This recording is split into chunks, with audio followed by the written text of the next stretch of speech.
Hi foodies, how are you? Hope you guys are, warmer than I am right now. I'm in cold Canada. We had a snowstorm the other day, and yeah, it is cold, but I'm sharing with you this comforting vegetarian dish. It is inspired by Thai Panang curry. It is so just it's super tasty. I always order Panang curry when I go out for Thai food, and I was able to find some of the ingredients, so I had to make my own at home, of course, because I love to try, making all my favorite takeout dishes. Let me know if you've ever tried Panang curry. Let's get started. So one of the first ingredients I prep is tofu. I'm using firm tofu and I just want to squeeze out some of the moisture. So you can use a kitchen towel or a paper towel and just press it. Try not to press too hard because then it will crumble. You can also leave this overnight just to get some of that moisture out. Then cut it into bite-sized pieces as big as you want it to be. And then when it comes to the eggplant, I found some Chinese eggplants, so that's what I'm going to be using today. I do find though that these are much softer than the American or Italian eggplant, at least I think it is, because they cooked really quickly.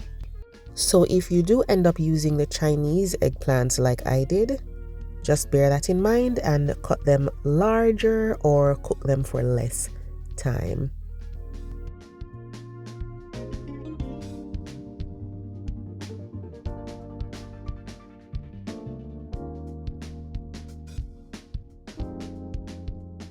So that is good to go, and here are some of the other ingredients. I'm using lemongrass, chopped onions. I'm using kaffir lime leaves, not the regular lime leaves. I'm using minced garlic, some carrot. Over here I have ginger. I found some Panang curry paste, not the sauce but the paste, and bell peppers.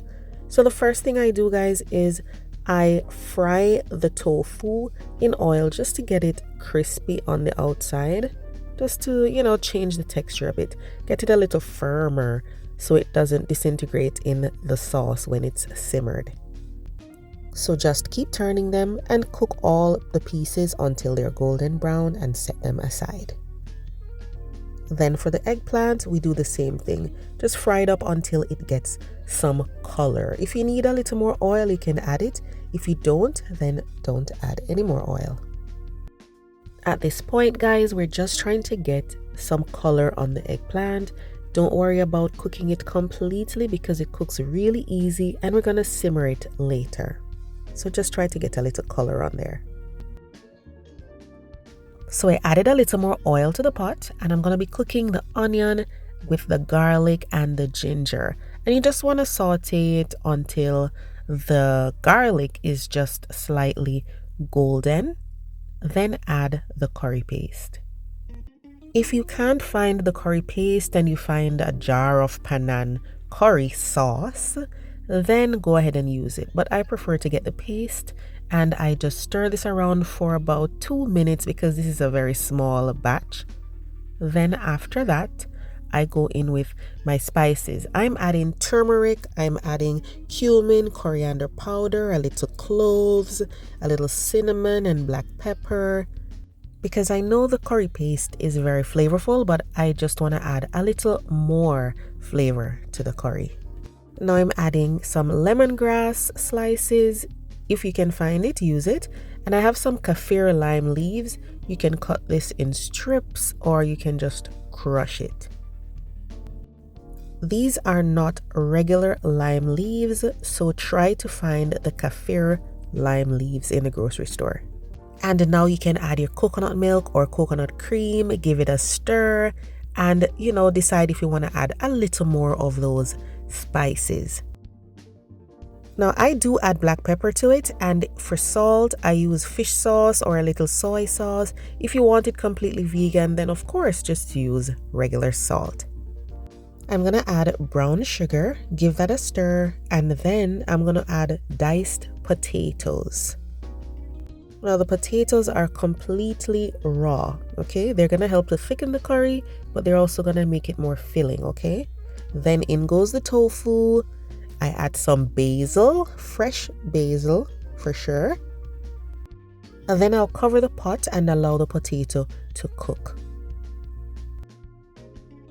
Once the potato is cooked, I add the bell peppers and the eggplants because the bell peppers won't take long to cook. The eggplant is already cooked. I'm going to be adding the thinly sliced carrot as well, but if you want to, you can add it with the potatoes, you know, if you did larger pieces. And now all that's left to do is to simmer this curry, allow all the veggies to absorb that delicious flavor.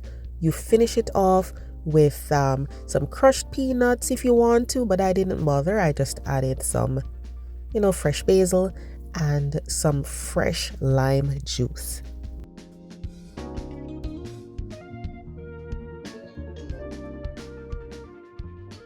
And here's our delicious veggie curry inspired by Panang Thai curry. You can have it with coconut rice or plain rice. You can have it with roti or naan, whatever you love, but it is just so flavorful, guys. If you check out the international aisle of your supermarket, you should be able to find all or most of these ingredients, but give it a try and let me know how it works out for you because I just love it. Thanks for watching, guys. I'll see you next time.